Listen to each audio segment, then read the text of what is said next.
Welcome to Suman TV. నేను మునిరాజ్ శర్మ, రొంపిచెర్ల. ఈరోజు రొంపిచెర్లలో Punganur TDP incharge చల్లా రామచంద్రారెడ్డి ఆధ్వర్యంలో తిరుమల తిరుపతి దేవస్థానంలో లడ్డు తయారీలో కల్తీ గురించి ఆయన ప్రజలతో ప్రసంగించడం జరిగింది. తిరుమల తిరుపతి దేవస్థానం లడ్డులో అనేక రకాలైనటువంటి పదార్థాలను కలిపి తయారు చేసి దేవుడికి నైవేద్యం పెట్టి దాన్ని భక్తులకు ఇవ్వడము మహా అపరాధమని, క్షమించరాని అపరాధమని, ఈ అపరాధానికి పాల్పడినటువంటి గత ప్రభుత్వంలోని పెద్దలను కఠినంగా శిక్షించాలని ఆయన చెప్పడం జరిగింది.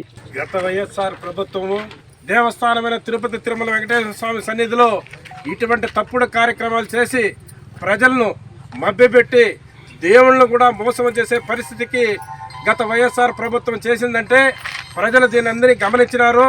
అన్ని అధికారులు కూడా చేసింది వాస్తవం. కల్తీ నెయ్యి కలిపి లడ్డు ప్రసాదంలో అనేక రకమైన వ్యాధులు బాధలతో చేసిన ప్రజలకు మోసం చేశారని చెప్పి ఈరోజు పూర్తిగా బట్టబయలు తీయడం జరిగింది. దీనికి కారకులైన అప్పటి పాలక మండలిలోతోనేమి, అప్పుడు చైర్మన్లతోనేమి, అప్పట్లో ఉన్న అధికారులందరినీ కూడా తక్షణమే అరెస్ట్ చేసి నెయ్యి కల్తీ దీంట్లో ప్రజలందరికీ మోసం చేసిన ఈ వైఎస్ఆర్ ప్రభుత్వం క్షమాపణ చెప్పి ఈ జగన్మోహన్ రెడ్డి ఇప్పటికైనా ప్రజలకు తప్పుడే, దేవుళ్లకు తప్పుడు సమాధానం చెప్తూ తప్పుడు సంకేతాలు పంపించిన ఈ జగన్మోహన్ రెడ్డికి ప్రజలు పూర్తిగా బుద్ధి చెప్తారని చెప్పి తెలియజేసుకుంటూ, తిరుమల దేవస్థానంలో లడ్డూలో కొవ్వు కలిపి చేయటం మహాపాపం. ఇలా చేయకూడదు. చేసిన పాపాలు అనుభవిస్తారు.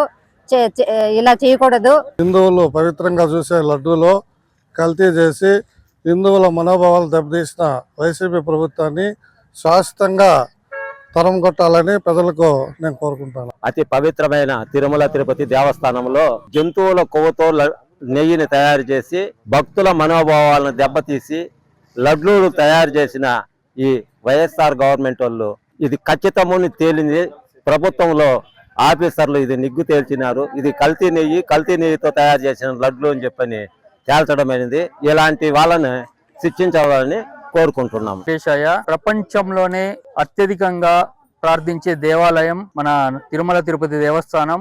అలాంటి దేవస్థానంలో భక్తుల మనోభావాలను దెబ్బతీస్తూ 68 లక్షల కిలోల నెయ్యిని కల్తీ చేసి ప్రతి ఒక్క హిందూ భక్తుల్ని మనోభావాలను దెబ్బతీశారు.